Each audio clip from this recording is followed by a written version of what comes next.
Page 308, Allemande. It's a type of dance. This is by Czerny. It's a piece of it. It's kind of neat. This is just a reading exercise. You just read the music. See if you can sight read it. Otherwise, see if you can sight read one hand at a time or whatever. But I'm still going to go through the process. It's 2 lines long, treble, bass, clef, no sharps or flats in the key signature. This is in the key of C major, so do the scales and arpeggios for C major and A minor, okay? 2/4 time it has a pickup 8th note coming in on the and of 2. 1 and 2 and. And they're just 8th notes. 1 and 2. 1 and 2. 1 and 2. And hopefully you get these dotted rhythms okay. Left hand's just block chords. 1, 2, 3, rest. So you want to try and find a position that lets you play these chords without moving around too much. And this 1, 2 at the first, and then here, and then you got to come up a little bit later. So it's a 1 and 2 and. Now we have 2 voices. You got a half note, and the 8th note is the top voice. You're going to play both voices at the same time. You're going to hold the half note down as you play that. So it's 1. Because the next line is the same, or next measure, same thing. You got the dotted half notes, the bottom voice, and then 8th notes for the top voice. So hold it down. That is treble clef too, by the way, and then bass clef again. Put the hands together, we get this. Yeah. Left hand comes up 1. And then here, they want 3, 4. You can do a 3 here. You just go into this position. Here, if you want to. And then for during the rest, you come back down here. So it's going from the 3rd measure to the 4th measure. Here. Because you need to be able to do this part. It's just a C chord in 2nd inversion, extended. That's all. And then while you play that, you come down. So put the hands together. Then I get rid of any hesitations anywhere. Go slow. And then I can add the articulation. Staccato and flexing at the wrist here.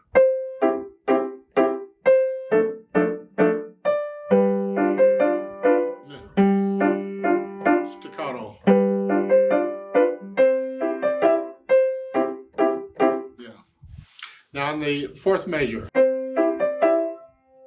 because that's staccato, I tend to do that staccato too. It's easier to do them both the same, but technically it's not written that way because it's just a new phrase. So here, and then you'd lift up. Lift both of these notes at the same time.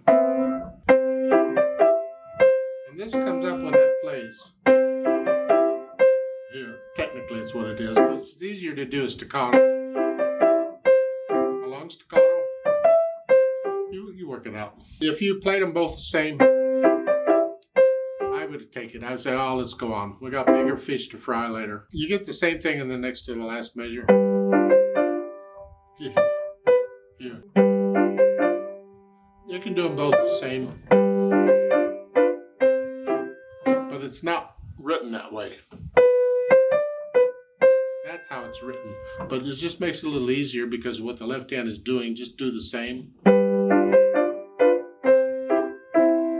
Technically, I would accept either one as going through this little exercise to get through this, because that is really nitpicking. Although in piano playing we do get nitpicky. The little things do matter, and if it's like a college student or something, I would insist you do this and don't play them the same. This is held out longer than the staccato.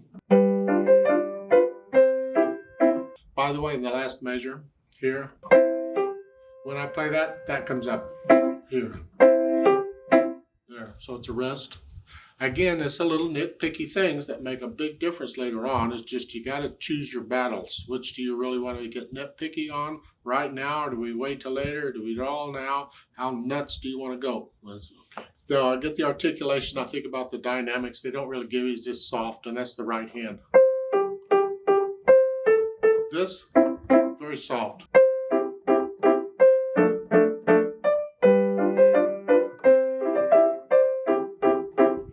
You don't have to play it all at one dynamic.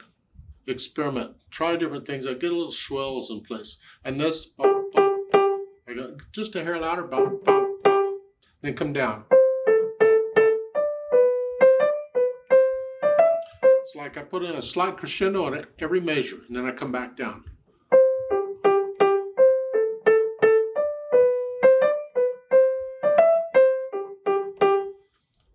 I'm exaggerating so you can hear it better, but really you just feel this. Then the speed is allegretto. It's the feel of it, not the beat. It's between moderato 1, 2, 1, 2, allegro 1, 2, 1 is in between 1, 2, 1, 2. Well, if I do that, it's a.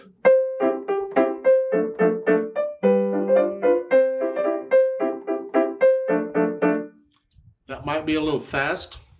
So I'm going to slow it down again. It's not always the speed of the beat we're talking about. It's the feel of the piece. Eighth notes will slow it down.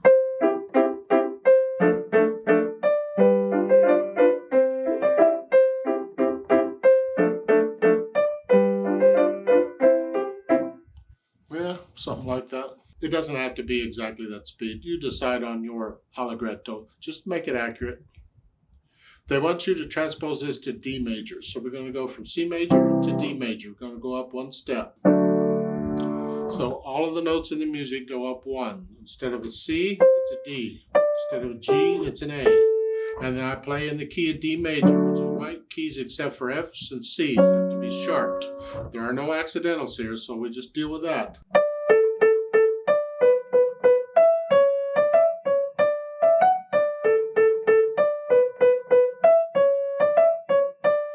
Be the melody, and then the chords, they just go up one. So we're here. We got one chord. You want to put in the Roman numerals underneath. The one chord is here.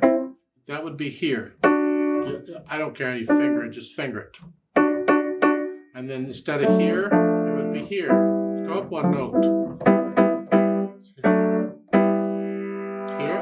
And then the third full measure, instead of here, you go up here.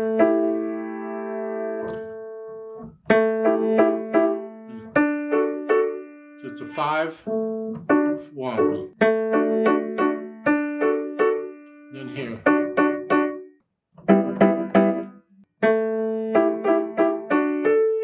Here, and then you'd put them together. Well, good luck with that. You do that. I'm not going to bore you any longer. The video's long enough. Let's play this together slowly and check the notes and the rhythms.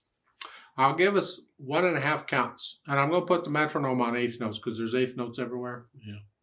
But I'll give us 1.5 quarter note counts to come in. This is confused. Just come in when I do. Ready and go.